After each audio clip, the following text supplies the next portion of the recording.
Manuel Martínez. How are you? Well, Jesus, you? Very well, Manuel. Today marks a special date in the year, the 22nd of the month of February, in the year 2022. This is often referred to as a palindromic year or a palindromic date, and in numerology, it is something palindromic. What does this signify, and what events might we anticipate or are we currently observing in this year of 2022? Well, a palindromic or Capicua number, as we have said on other occasions, is a very special number that only occurs once or twice a year. Remember 2 years ago when we were talking about COVID starting on the palindromic date? Now we are at the time when this, the 22 of the 2022, is marking a before and after. It is a very important date, especially in the conflict that we are seeing between Russia and the Western powers. I would like to explain to you a little bit about the NATO, whatever we want to call it.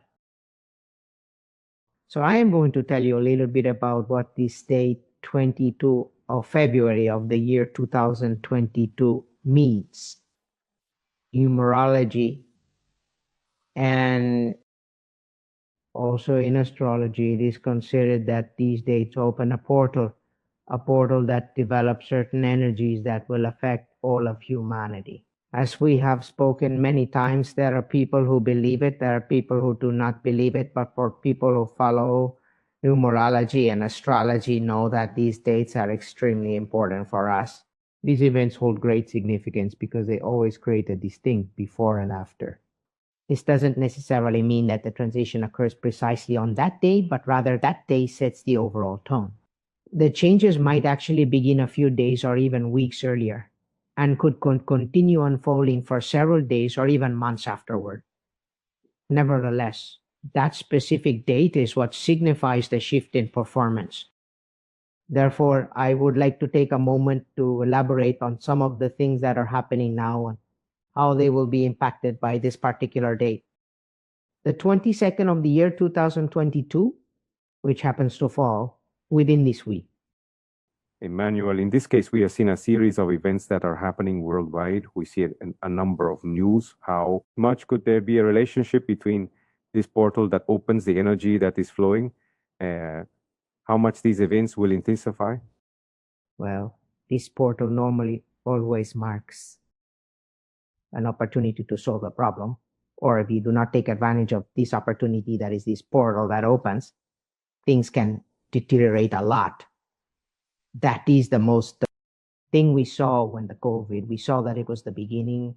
We were talking that precisely this portal that opens on February 22 of the 2022, maybe perhaps, definitely the end of COVID, and the end of COVID in the strongest way. We have seen it because it is going to mark it, because it is going to mark the end of COVID. In the strongest way we have seen it. The last variant of Omicron seems to be already under control as far as most of people who are affected by it are concerned. As many of them are already vaccinated, it is being a cold, a rather small thing. So we could say that this portal already marks the end of COVID.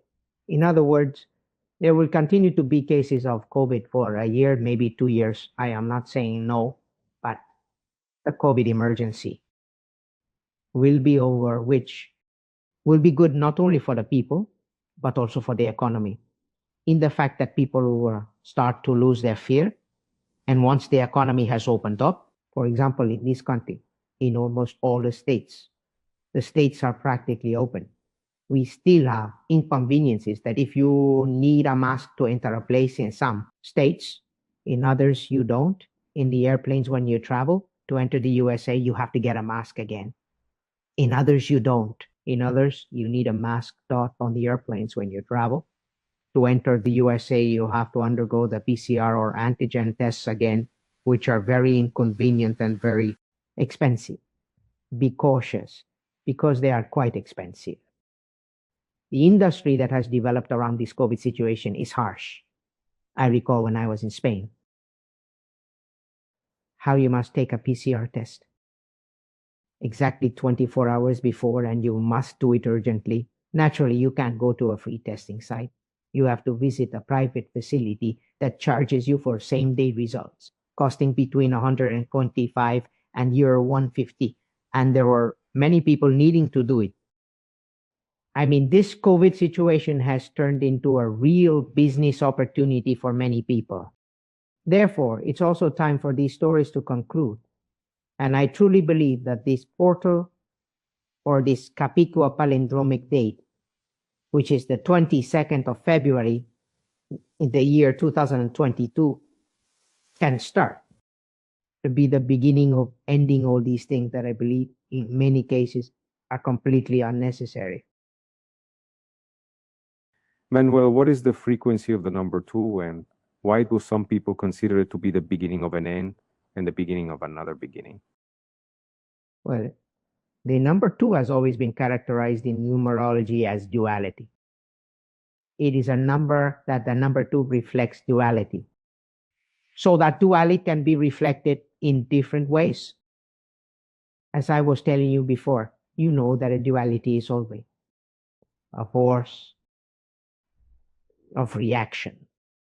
Against action, and action is followed by a reaction. So the number 2 is a number that always has to be handled very carefully. And if you take a look at it, in the year 2022, there are 1, 23, 45, and 6 dozens.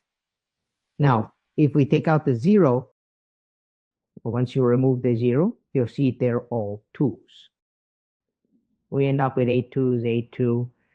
It's quite a unique number, a rare occurrence that I'm not sure how often it happens, maybe once in a century. But it's not common for a day to have precisely 1, 2, 3, 4, 5, and 6 2s, and all of them being 2s, because remember, the 0 is taken away. So then it is a situation conflicting logically because it is putting all the 2 action-reaction duality against each other. That is why we are living this whole situation of tension that has started with Ukrainian economy. The situation of inflation is killing a lot of people. We do not know where it is going to reach us. So, of February 22 of the year 2022 is a key date to see if all these problems that we are going through will start in a certain way, in this way, to be cured or to be less complicated. Because another possibility is that these 2 may explode and lead us to an extremely conflictive situation. It seems to me that this is not going to be the case, because when I add up all the 8s, 2,468 minus 1,012, I get a 3. 1, 2, 3. So that makes me think that we are going to find some space for tranquility. And I'm talking about tranquility as we will move on to talk about the whole situation, Russia and NATO trick. Is to my taste. This 22nd of the year 2022 will establish the parameters for future events. By this date, we must be certain they're discussing a few days ahead. Many people don't watch the program live. They catch up later, perhaps even on the same day. The power of these numbers amplifies both the positives and negatives due to this duality. I'm telling you, it intensifies. If you, let's say, are a person who has very good intentions, your good intentions are going to be reflected, but those who have bad intentions are also going to be reflected, and you are going to collide one against the other, which is what we are seeing now from Ukraine. And Russia and NATO, because we must not forget, because be careful, we are going to start to see this state in a problem that most worries people right now, which is the situation in Ukraine. Russia and NATO, who is right and who is wrong in this problem? Be careful, because we are going to see here the news that we receive in Europe. Blame the Russians for everything. I think we have to start analyzing both the positions of the Russians and the positions of the NATO allies in Ukraine. Let's see. Me, as I tell you, I always handle everything. I try to do it from a neutral point of view. I listen to some and I listen to others. And then let's take a closer look of what is behind all this. Let's try to understand in principle why Russia is, let's say, deploying a significant number of troops towards the Ukrainian border. It's being reported that there are approximately 1 lakh Russian troops stationed along the border with Ukraine. Why is this happening? Why? What is the root cause of this issue? So let's delve into the origin of this problem and proceed. Do you recall a couple of months ago when we were discussing Vladimir Putin when we did his? He has consistently stated that the West has bullied, has pimped Russia. And indeed, the truth is that it is since the fall of the Soviet Union back in the year 1991, the new Russian Federation that emerged. From the breakup of the former Soviet Union has largely been ignored by the West. Here, we arrive at a significant point of conflict. First, Putin begins with the idea that during the negotiations following the breakup of the Soviet Union, Boris Yeltsin, who was the president of Russia at that time, remember, he also discusses Yeltsin a bit, he was an unpresentable character, an alcoholic, essentially, who did not negotiate for the benefit of Russia, but solely for his own interests and for the benefit of the oligarchs he helped become millionaires. When Putin assumed power in 1998 and observed the condition of the former Soviet Union, now the new Russia, he realized it was in a dire state. The nation was devastated, with the minimum wage, or rather the average wage being around 100 to 100 per month. It was truly a disaster.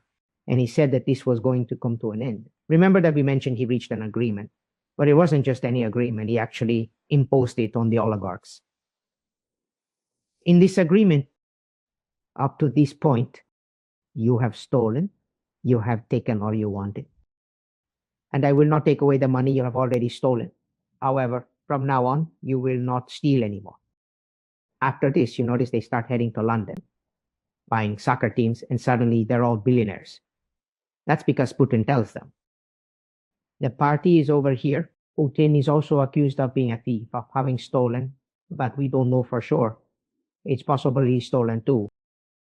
He's been in power for 24 years. I imagine he's stolen a lot by now. But he hasn't taken as much as the oligarchs have. Plus, as we've discussed before, the oligarchs stole using state money. That's the saddest part. Because if you say they're sharks, well, during Boris Yeltsin's time, a company emerges, gas. Well, so the government was lending money to that oligarch. That oligarch was taking out the stock company. If he had been lent 1,000 million and he sold it for 10,000, he would pay back to the state the 1,000 million that he had been lent and he would keep 9,000. That's how it was done in Russia. And in Russia, the fall of the Soviet Union, there were about 350,000 public enterprises which were practically dismantled. When Vladimir Putin takes charge as prime minister in 1998, he is known as a nationalist. He was raised during the tough years in Russia, in the era following Stalin's rule. Stalin was still alive at the time of his birth, yet it was already a period of post-Stalinism, under leaders like Nikita Khrushchev, and during the challenging times of Brezhnev. He also worked for the KGB.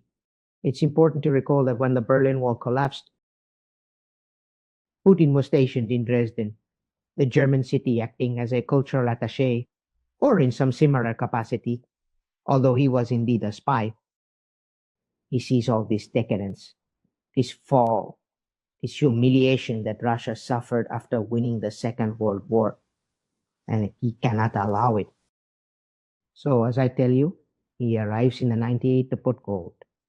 And Putin can be criticized, as I say. You can say that he has stolen. I don't know. We don't know. Surely he has stolen. But that he has reorganized Russia, there is no doubt about that. Russia was a country that was pushed around. They were ignored, and now he has. This is over. This is over. This is over. And gradually, you have observed that he has been doing it. What exactly is a dictator? Well, yes, I won't deny it. He technically wins the elections democratically, but everyone knows they are manipulated. But tell me, in which country are the elections not manipulated? We desire to view everything from a Western perspective, which we are not. Consider the uproar in this country regarding last year's elections. So, the Russian elections are manipulated, possibly yes, but that Putin has a great popularity in Russia. There is no doubt about it. If they had been 100% free, he would have won. I dare say yes, but not with the majorities he wins. But I believe that this is even secondary in the subject that touches us today, which is the tension, the possible war. And that possible war, between who would it be? That's what needs to be analyzed. I constantly hear the news here. I listen to CNN, Fox from the US and the internet. I also listen to news from Spain and Mexico. And it seems like Russia is the villain. You know, often there aren't clear good guys or bad guys. It's important to hear all perspectives. So we return to the point we mentioned at the start. When the Soviet Union dissolved, Yeltsin was assured NATO wouldn't expand towards the eastern countries. NATO, USA says that this is a lie, that they were never told, that there is no signed treaty, which is true, but I also find it very hard to believe that they did not tell them that they were not going to expand. That is, that he was going to leave everything just like that, abandon the whole Soviet empire, and that everyone was going to be allowed to join NATO to corner Russia. One thing I think is that the Russians are not stupid at all, and they have proven it throughout their history. That was a moment of weakness. It was truly a moment of weakness, a moment of weakness for which they are not destined to pay forever. And that's precisely what Putin has observed. Putin claims that it was once said that NATO was not going to expand further, it was not supposed to expand. Yet NATO has done nothing but expand. Initially, it was, as in the case of Latvia, Lithuania, and Estonia, which are neighboring Russia, and they joined NATO. Following that, it was Poland, then it was Bulgaria. And naturally, Russia faced too many economic challenges.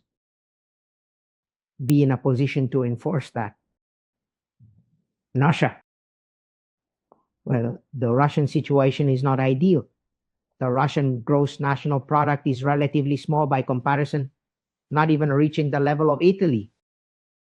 But even so, the Russian armament power is very important. They are still the first nuclear power in the world.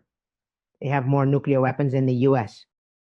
Then you are going to play with this country, with this, with Putin, knowing the power they have behind them. I don't know. I really don't understand this provocation. And it seems the provocation has come from Ukraine. Because apparently Ukraine now wishes to join NATO. What has Russia said about that? No, I'm not going to allow missiles on my border. I will not tolerate it. So what is the West's response? Ukraine is a sovereign and it can do whatever it wants. If Ukraine desires to join NATO, Russia is no one to say no. And that is precisely where Putin makes his entrance. And yes, I firmly say no. And when all these conflicts have occurred, remember, just 2 weeks ago, or perhaps 3 weeks ago, Lavrov, who is the Russian foreign minister, stated to them, quite clearly, you desire to place NATO weapons targeting Russia from Ukraine right on my border. Now, if I were to position them in Cuba, or if I were to place them in Venezuela, and even if I were to put them in Nicaragua, how would the United States react? Let me provide you with a more explicit example. Let's begin with the fact that every country is sovereign. Now, if Ukraine, as a sovereign nation, possesses the right to have weapons directed towards Russia, why shouldn't Cuba have the same right? Isn't it also a sovereign country? Even if it is often underrated, isn't Nicaragua a sovereign nation as well? And what about Venezuela? Isn't it a sovereign country too? Yes, Emmanuel, there is one question that we might be asking ourselves quite often, which is the extent to which your sovereignty allows you to make your own decisions. If it is indeed a sovereign nation, why would it not be able to decide independently to join NATO? Well, I just provided you with the answer a moment earlier. If we consider the perspective that all nations are sovereign, then Ukraine possesses every right in the world to become a member of NATO, much like Cuba has the right to form an agreement with the Soviets, Nicaragua, or Venezuela. But who determines in this case whether it goes in or not? In this scenario, it's established that NATO makes the request and that the NATO countries agree to it. When it comes to Cuba, it would mean that Russia makes the request and that Russia agrees to it. Now, picture this. If Mr. Lopez Obrador decides tomorrow to announce that he intends to form a military alliance with the Soviet Union or China and plans to position weapons targeting the American border, the reaction from the US would be as if Mexico were not a sovereign nation. It is the same case of Ukraine. How is Russia going to allow you to put weapons on its border? I mean, what we have to be here is a bit serious when we analyze all these things. What is the sovereignty of a country? The sovereignty of a country gives you obligations and it also gives you limitations. You cannot be with Ukraine in NATO unless you force Russia to accept it. And Russia only accepts it if it is in a weak situation, as it was in Yeltsin's time, and they allowed all this expansion to the east with a strong Russia. They would never have allowed Estonia, Lithuania to get into the NATO pact. It doesn't make sense. As I tell you, the US would never allow Mexico, Cuba, Venezuela, or Nicaragua to do so within the Eastern Pact of Cooperation that the Russians have, which was the old Warsaw Pact. So let's start from that point. First, that it is illogical. If we look at it from the strategic point of view and from the point of view of everything, because Ukraine joining NATO does not have any sense. Whether Western countries want to force him, that's another story. That's another story. But that's why Russia has reacted to you the way it has reacted to you. Do you want to force me? Well, let's see who is stronger, you or me. And then let's go a little bit to the history of Ukraine.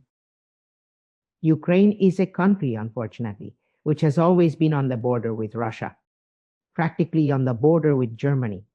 So it is constantly being invaded.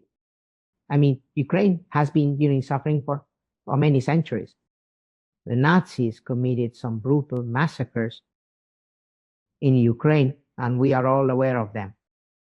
But during Stalin's era, the Russians caused the infamous famines that resulted in the deaths of 5 million Ukrainians. Unfortunately, Ukraine is in a very unfortunate location.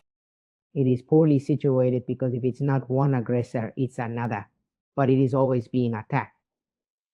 So, what about Ukraine? Beware that Ukraine was pro-Russian until the year 2014. And in the year 2014, the West provoked a coup d'etat known as the Maidan Square, which we all still remember, where a pro-Russian government was overthrown and a Western government was favored. So you are going to tell me that a pro-Russian government of 8 years ago was removed to bring in a more Western model of government? Because the country is still Ukraine. I mean, there are many reminiscences of the old Russia, of the former Soviet Union. It's the whole country. It's not a country that we say adapts to the Western way. Look, the Ukrainian president, the new president, was an actor who played the role of the president in a Ukrainian TV series. And the Ukrainians were so high on politicians that they elected him as president. If he does it also like in the movies, then you will see how one will go. So we are talking about the lack of seriousness in all this. To get involved in a war, because here we are playing with something very serious. It is a total destabilization. The main loser of all this, if anything happens, is going to be Ukraine. So what I cannot understand, that technically free elected rulers want to lead their country into chaos. There are things you can't do. You know that Ukraine cannot belong to the other. The same as Cuba cannot belong with the Soviet Pact. Or Mexico, you know that. To the Mexican president, López Obrador, even if one day he would be crazy, he would never be crazy to say, now we are going to make a military pact with the Soviet Union, with Russia, with China. He would never do it. He would never do it. Because they know the US reaction. So then, why is Ukraine in the spotlight? We are here discussing a conflict, this and that, this and that. Ukraine is never going to become part of the OT, and the issue was supposedly resolved. But the real situation is that Russia has not only that particular demand, Russia has also insisted that all NATO forces be completely withdrawn from the eastern countries that now pose a threat to it. Russia feels emboldened by this and has declared that everyone stationed in Bulgaria, all those who are stationed outside should leave. We are going to go to a status quo as it was at that time, of respect for my borders. Russia knows that by asking for this, that NATO will say no. They will say no to taking soldiers out of Bulgaria or elsewhere. But they can say, well, because Ukraine will never be part of the Atlantic Alliance. That is the end that I see. Putin is seeking that he be given guarantees that there be a treaty, as he has been told that there was no treaty before, or a negotiation so, that this does not happen again. And that's the main conflict here. What are the problems with this? Imagine Russia.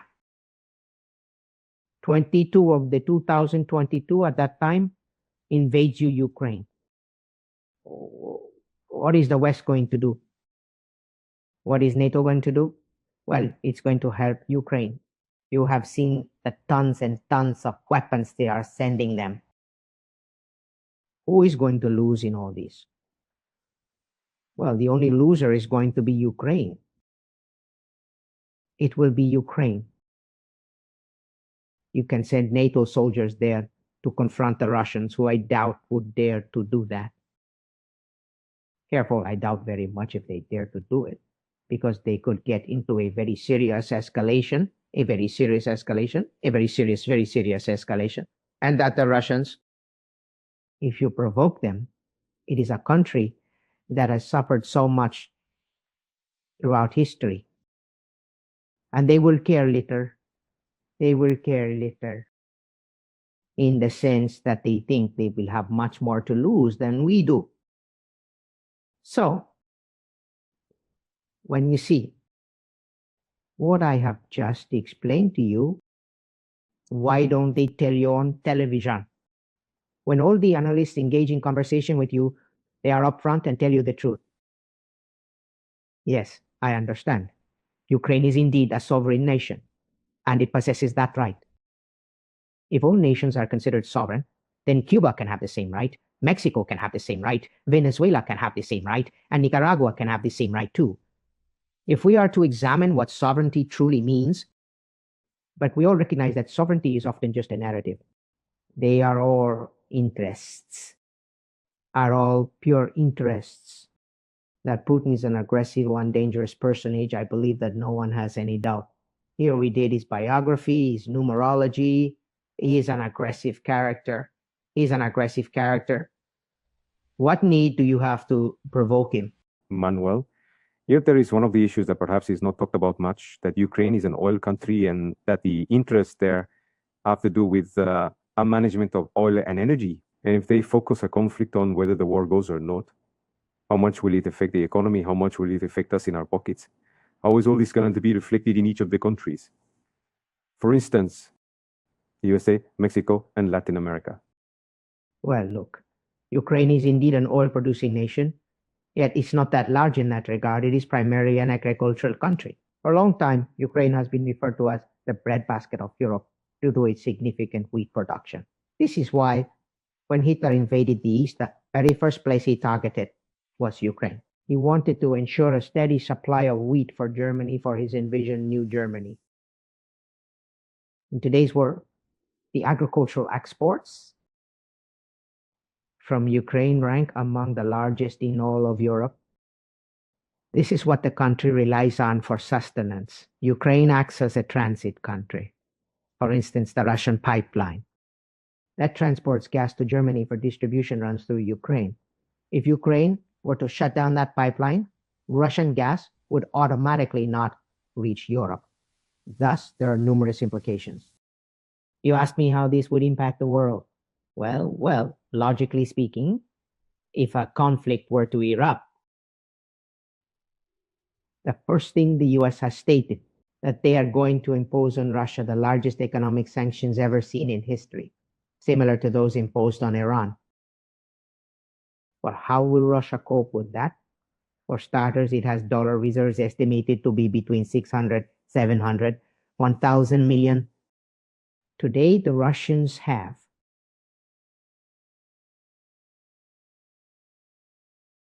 we would run with these sanctions. And it seems that our rulers, our thinking people, do not want to think it through. If Russia is forced into such a situation, it is not going to act as they will go automatically. I think Russia would look for a new payment system with China to abandon SWIFT. SWIFT is the payment system that exists in the West, so any payment in dollars has to go through this system. Otherwise, it is not accepted.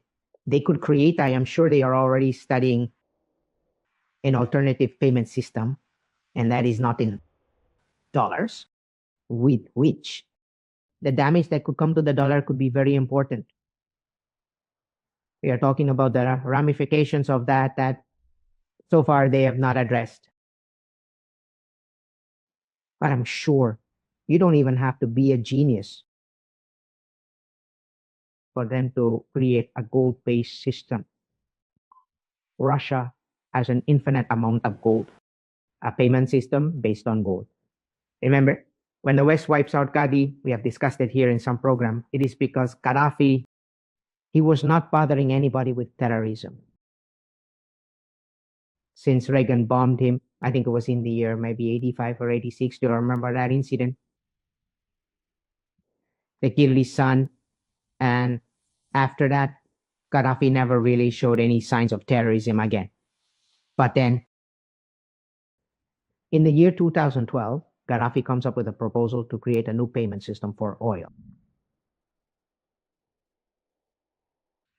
He suggested that transactions should be done with a new currency, which would be called the gold dinar. Essentially, all the oil payments in Africa would be conducted using gold dinars. What happened? Well, the West declared this situation unacceptable, questioning how such a thing could be allowed.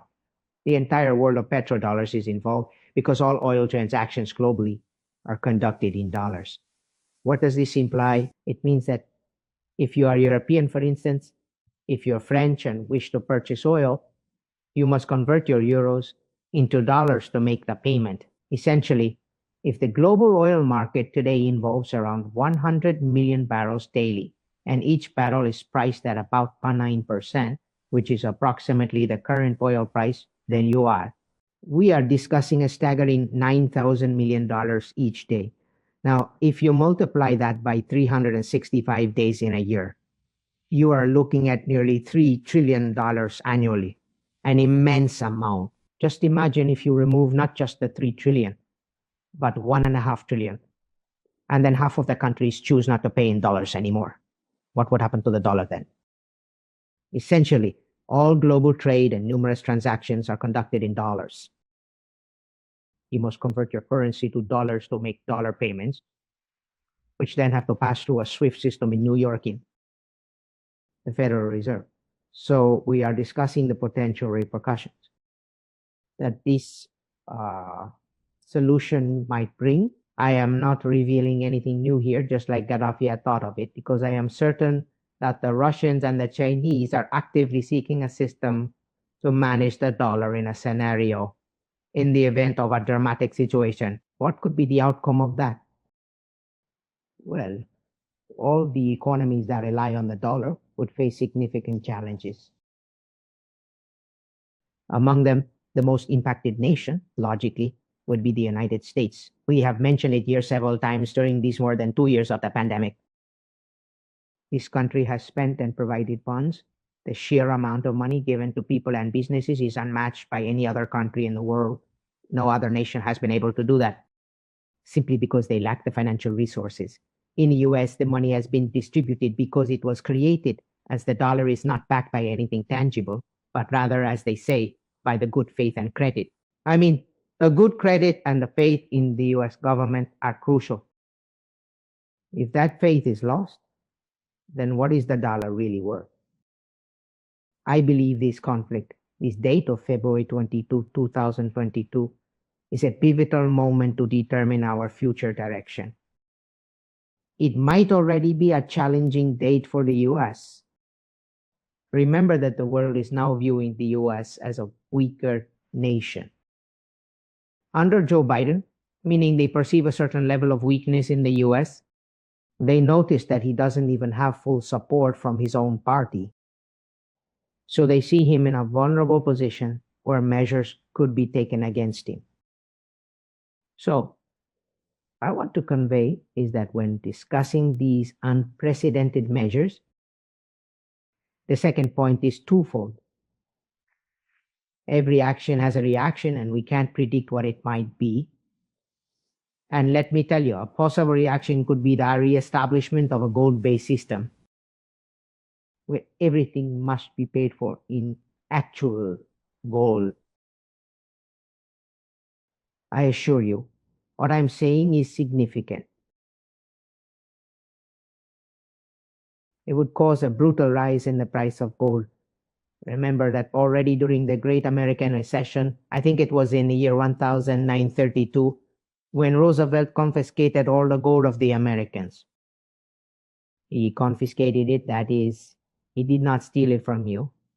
He tells you if you have an ounce of gold worth 5.5, I give you your 0.5, but you give me here the ounce of gold.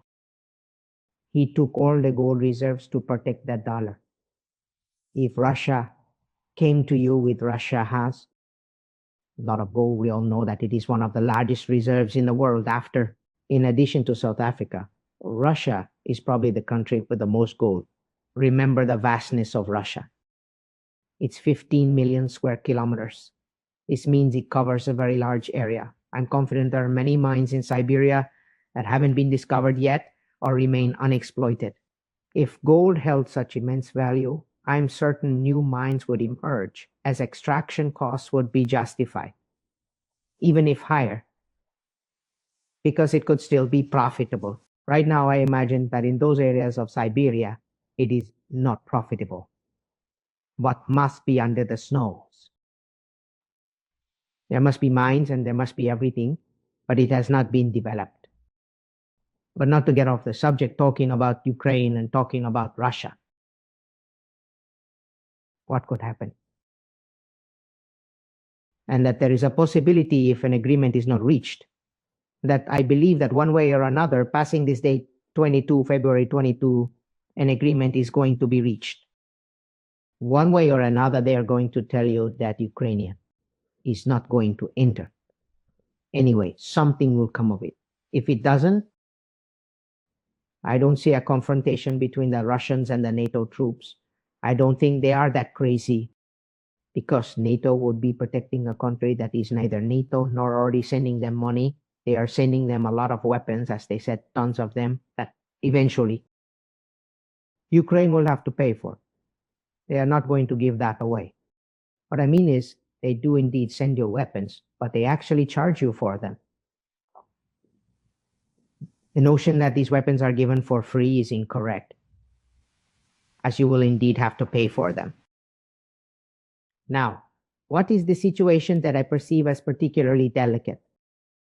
It is that Ukraine might enter into a civil war, where the pro-Russian faction, which is very significant, and we will discuss Crimea a bit later, enters into a conflict, with the pro-Western faction leading to a civil war that could potentially last for years, leaving the country utterly devastated. There would be brutal immigration of refugees to Europe, well, with the subsequent problems that that brings you. And my point of view, that's worth it to be in NATO. I mean, because being in NATO is technically to protect you from Russia. I don't know what you're going to say, that instead of protecting you by yourself, we're going to send you troops from all the allied countries. It would end up in a brutal war there, and who would win? Well, I don't really know, but everyone would end up being a loser. And we would hope that they wouldn't resort to nuclear responses, even if they were tactical. And it wouldn't escalate any further. Ideally, it would remain a civil war between them. They'll attack each other, they'll harm each other. And then let's revisit 2014, the well-known Russian Crimean mission. Crimea, as you know, speaking a bit about its history, has never actually been a part of Ukraine. And whatever nonsense they tell us is simply a lie. Simply go to Wikipedia and examine the history of Crimea, and you'll find that Crimea has never truly been part of Ukraine. To begin with, Crimea was part of the Ottoman Empire until around the year 1765. Indeed, it was under the Ottoman Empire. Then, the Russian Tsars defeated them in 1765-1770 and incorporated it into what was then the Russian Empire. That is the Crimean Peninsula. Over the span of hundreds of years, it has been deeply woven into Russian history. Tuteleza Gorky, Dostoevsky, and all the prominent magnates, counts, and dukes of that era, well, they traveled to Crimea, Sudacha, to spend their time. That is a part of history.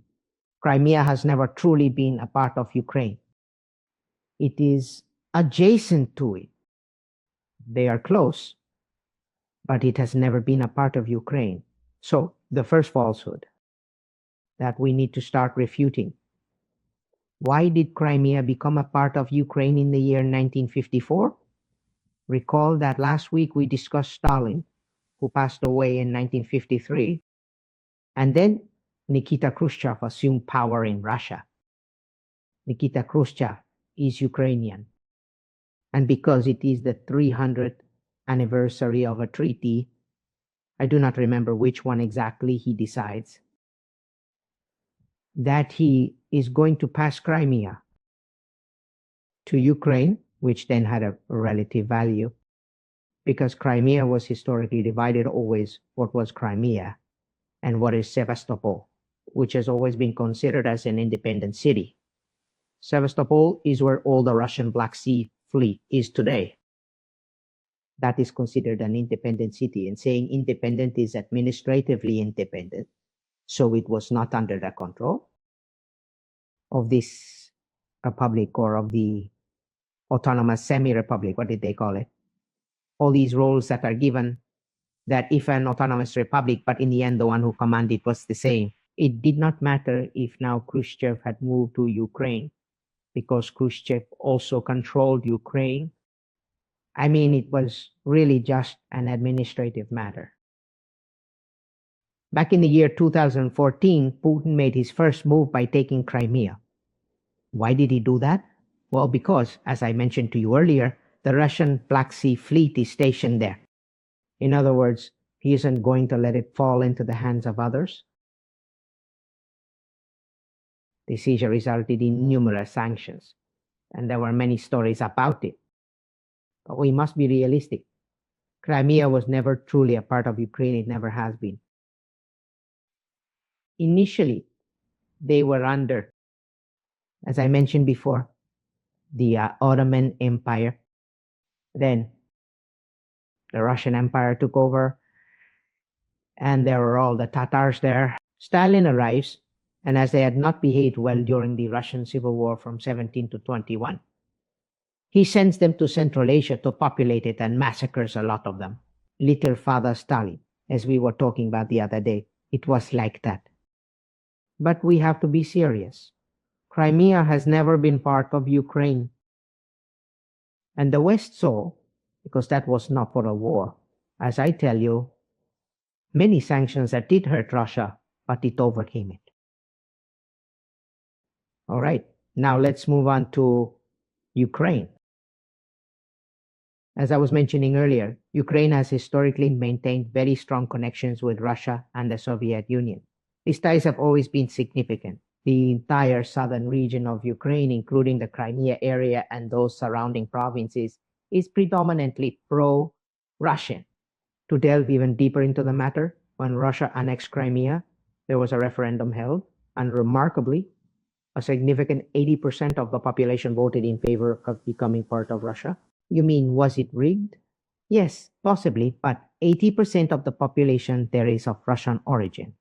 So no matter how manipulated it is, has a certain ring of truth to it.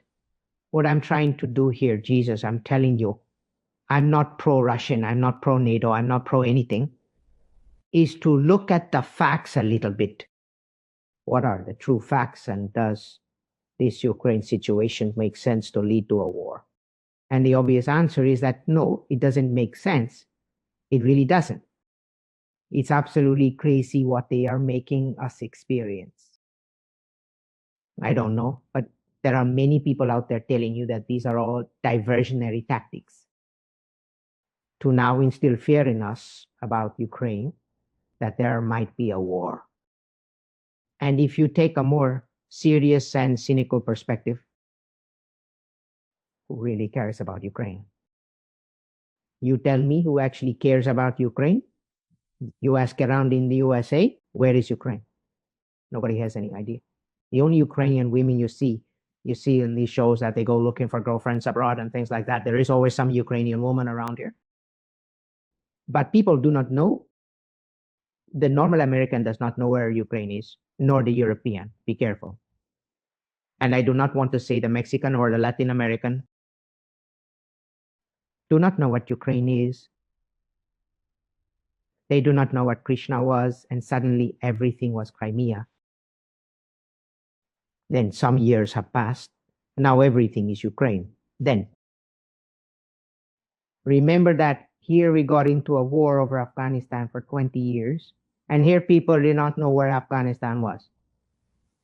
In fact, they still don't even know, even though they have seen it. Everyone realized how stupid that war was and how unnecessary, and the human and monetary cost it brought with it. But the one who suffered the most was Afghanistan, which was left there devastated. What is going to happen to Ukraine? Well, in the end, the same thing, because I tell you, they can fight, but in the end, they get tired of people being killed, of spending money, and when people start to well. And why all this? Because all this, if Ukraine has always been friends with the Russians, they have had border, and they have always had a great relationship. When you go along the parts of the Ukrainian border, a big part, as I was telling you, not only in the south, but many other parts. Is part of, I mean, the 95% of the people there speak Russian. So I would tell them the truth and agree not to reach this solution. And looking at history, there was a great article in the European Council on Foreign Relations magazine, similar to American Foreign Relations, and the article is Putin knows what he wants in Eastern Europe. We are unsure about Helsinki or Yalta. I am going to explain a little bit what he means by this. Putin knows what he wants. That is clear. Otherwise, he would not be acting like this. What do we Westerners want? Helsinki or Yalta? When we were talking about little Father Stalin last week. What was Yalta? Yalta is the conference held in the year 1945 in Yalta.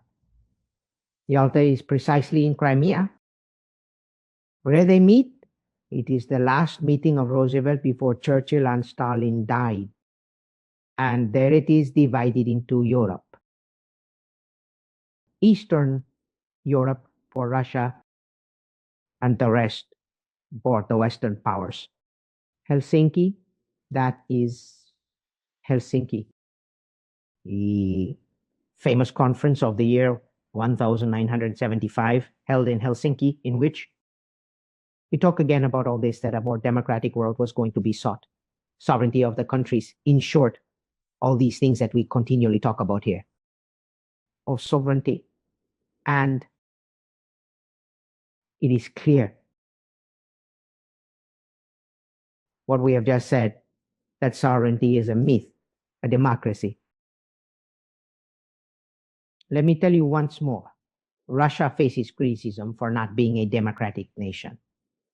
Yet Saudi Arabia is considered democratic, as are Kuwait and Bahrain. How many countries truly align with the Western liberal idea of democracy worldwide? Perhaps only half of them. The remaining half do not meet our standards. So what should we do about this? Should we impose our lifestyle and culture on everyone? You won't convince Muslims that the Western government system is superior to theirs, as it's ingrained in their culture. We've discussed Afghanistan often. Notice how swiftly the Taliban regained control after being out for 20 years. Well, they were hiding in the mountains. But as they say, they have all the time in the world, unlike the Westerners, because this costs them money. And then there comes a moment when there is absolutely nothing in Afghanistan. The only thing they have is opium. That's what they depend on for survival, opium. Everything else is lacking because they have nothing else. So what's very interesting is that now President Biden has just frozen this week the dollar reserves of Afghanistan in the US, and once again, we are discussing the sovereignty of nations. How is it possible for the US to freeze the funds of a sovereign nation? Iran has already experienced this, and he claims he will allocate it for the victims of September 11th, 40 cases he still has pending. How can money achieve that? Are we all sovereign, or are we nobody? Why isn't Afghanistan sovereign now? Why freeze its funds? Acting as the world's policeman is becoming illogical. Imagine if I told Russia to freeze their assets in the USA. This could lead to a war, but one with atomic bombs everywhere because they are taking your stored money. I mean, we must be cautious with this story I'm sharing about the actions. Because if it's possible in Afghanistan, it can happen to Adar. But be wary of Russia. And here's the second part of the danger I mentioned. about the events of 2022, which involves China. China is observing the developments. Putin attended the Olympics opening there so quietly, indeed. Supposedly, they reached an agreement that any Russian military action will not take place. If anything, it will take place until after the end of the Winter Olympics, which end around this time. The 21 or the 22 is over. Then from that already China. Well, China supports Russia. What could we see from all of that?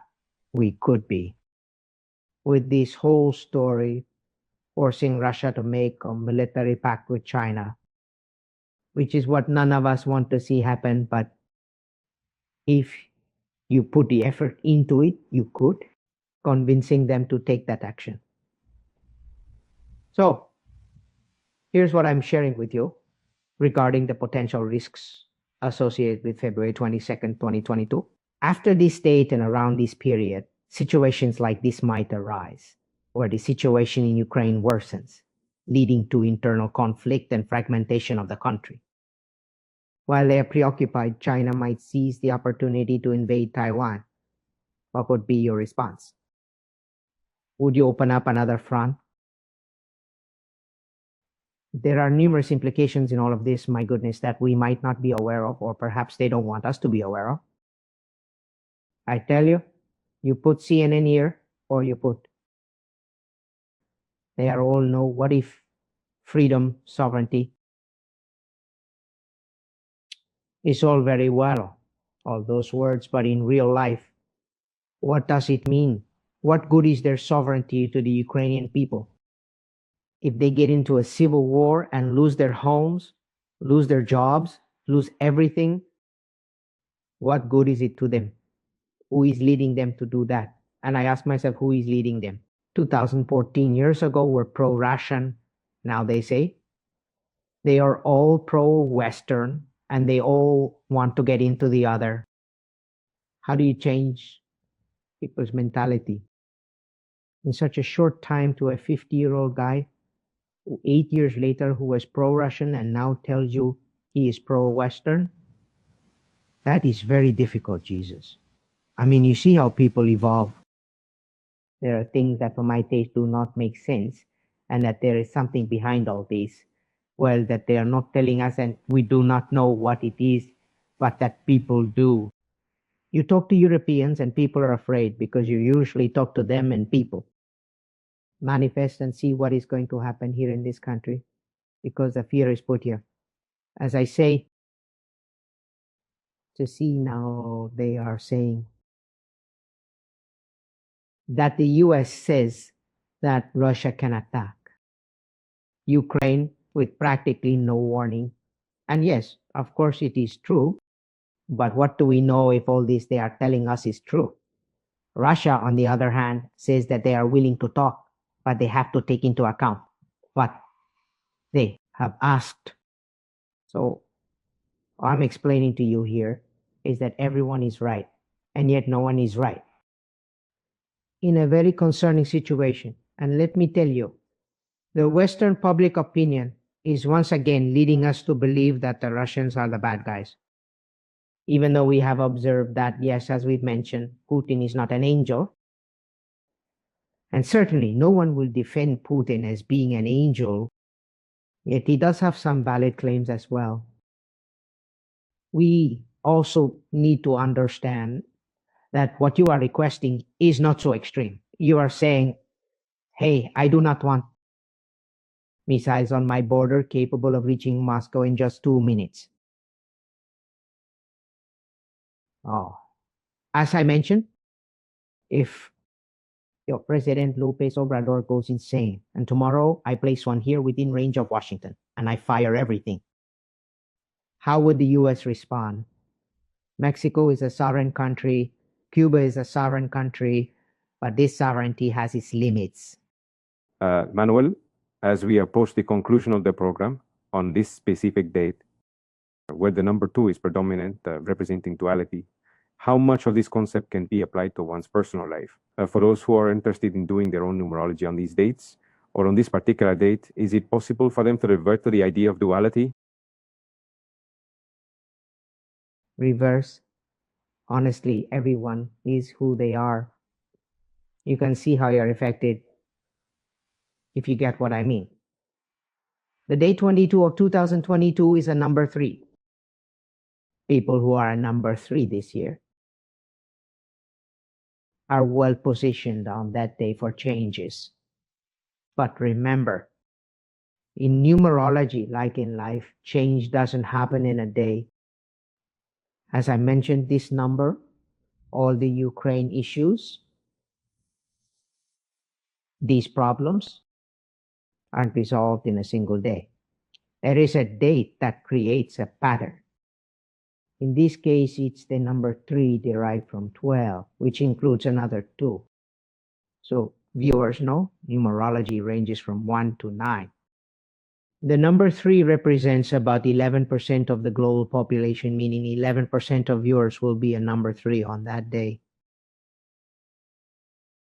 But it's a good day, I would say, for reflection, to analyze your life, consider what you want to do moving forward, maybe make a decision. But most viewers will be number 3 on that day. People are going to forget that particular day.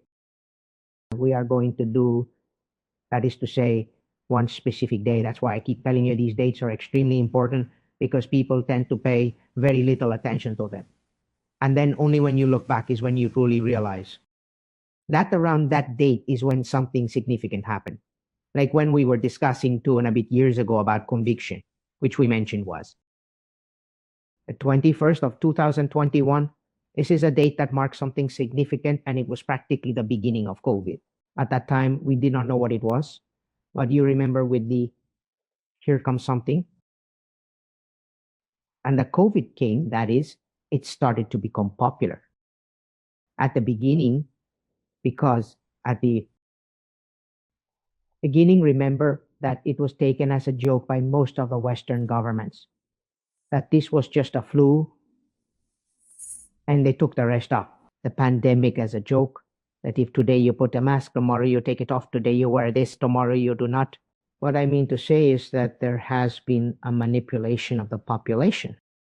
One as significant as we've discussed here in the past, it began as a health issue, but they transformed it into an economic crisis in an incredibly brutal manner. Now, with COVID and the potential conflict in Ukraine, if our democratically elected leaders have been completely unable to manage COVID in any serious manner, can you even imagine, with hundreds of thousands of deaths, what actions they will take? And how will they manage to care for those affected? How are they going to take care of those refugees? In other words, they are going to leave them to Ukraine and the whole package.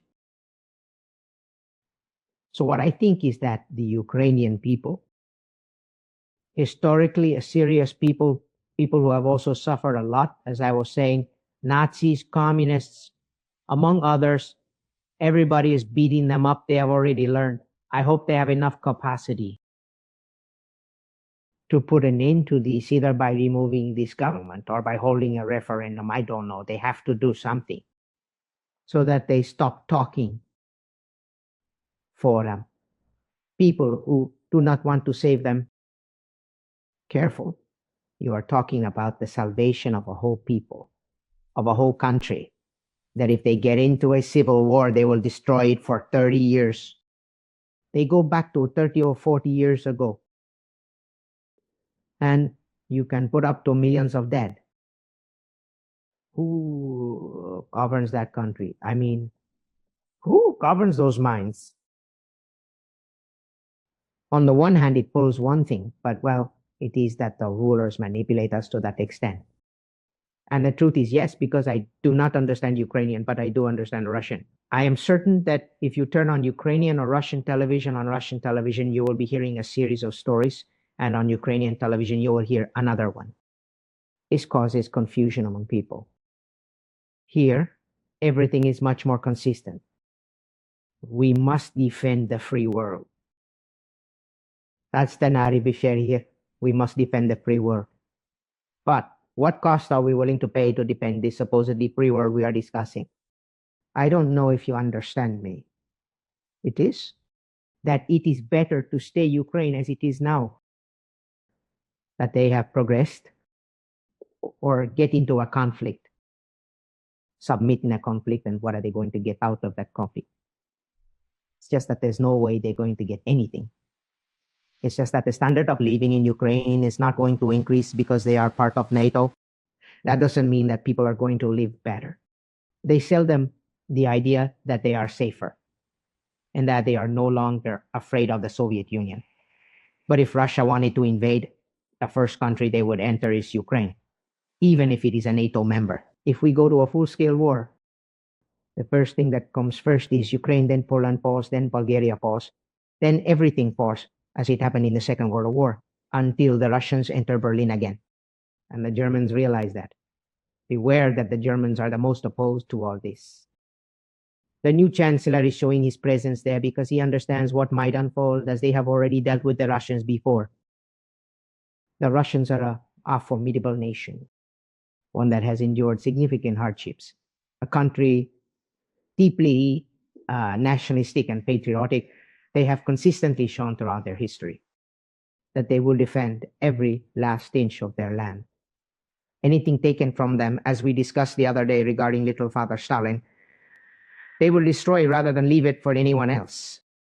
So, what exactly do they want? They want to enter Ukraine, some from one side, others from the opposite side, completely devastate the country. I just want to make an appeal to conscience, a single call to study history and to truly understand things as they are. Let's say, hypothetically, that both parties are right. But when two parties are correct, you must find a compromise that both can agree on. What is evident is that Russia cannot permit Ukraine to become part of NATO due to the examples we have just discussed. However, we must find a compromise. We need to find a balance. That is the sole point I am advocating for. For those who watch this program, I want them to reflect. I am certain there will be viewers who agree with my perspective, while others might criticize me, suggesting that I am supporting Putin, which is not the case at all. I perceive Putin as a dangerous individual, yet also a very intelligent one. When we discussed Stalin the other day, Stalin was indeed a highly intelligent person. With an intelligent person, eventually you can have a dialogue. Hitler dialogued with Stalin to make the Ribbentrop-Molotov Pact. An intelligent person will negotiate with you because Putin knows Putin does not want a war, because the Russian economy is not for wars. The Russian economy is for rising and getting stronger every day, but it cannot face a war. That NATO countries have much more economic availability to face such a war, it is clear. But nowadays, a war isn't solely about financial resources. It's been demonstrated in Afghanistan and Iraq that no matter the amount of money invested, it doesn't guarantee a victory in the war. So we find ourselves in a similar predicament. What is happening is that for the first time since the Balkan War of the 90s, it is directly impacting Europe.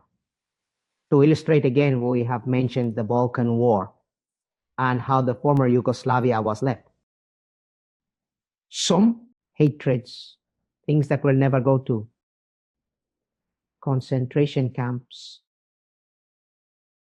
Do we want to see the same thing in Ukraine?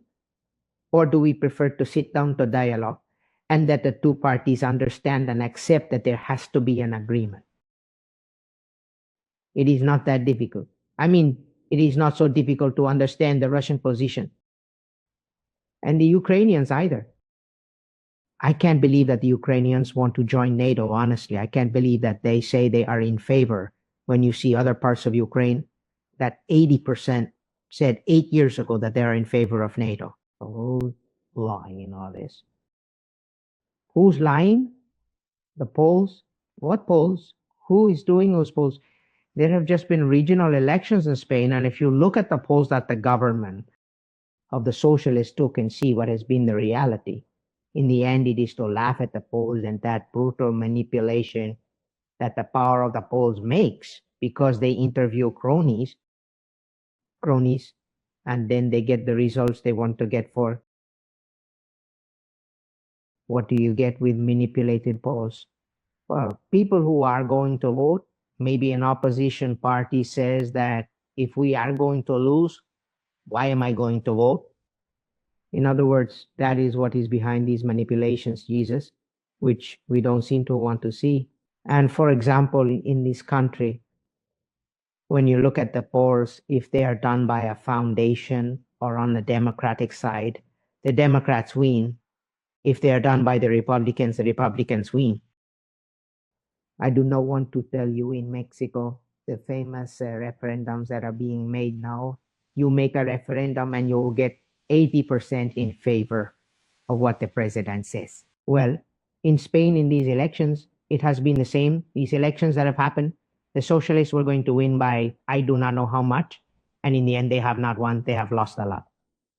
So, manipulates people with those polls, and you have to be very careful with those polls. Very good, Manuel. We have reached the end of the program. And well, very interesting, this reflection of this numerology that we have on this special date in this month and in this year, and that curiously coincide with all these international events. And that, well, we are waiting for what is going to happen. And well, where can you get your books 22, The War of the Gods, and other publications? Well, as we have said many times, you can get everything on Amazon, both in physical book and ebook, or as an audio book, both in English and Spanish. All the publications you can get, and all the programs you can listen to on Spotify. Perfect. You can also get this in an audiobook, isn't that right? Yes. All right. Manuel, we'll see you next time. See you, Jesus.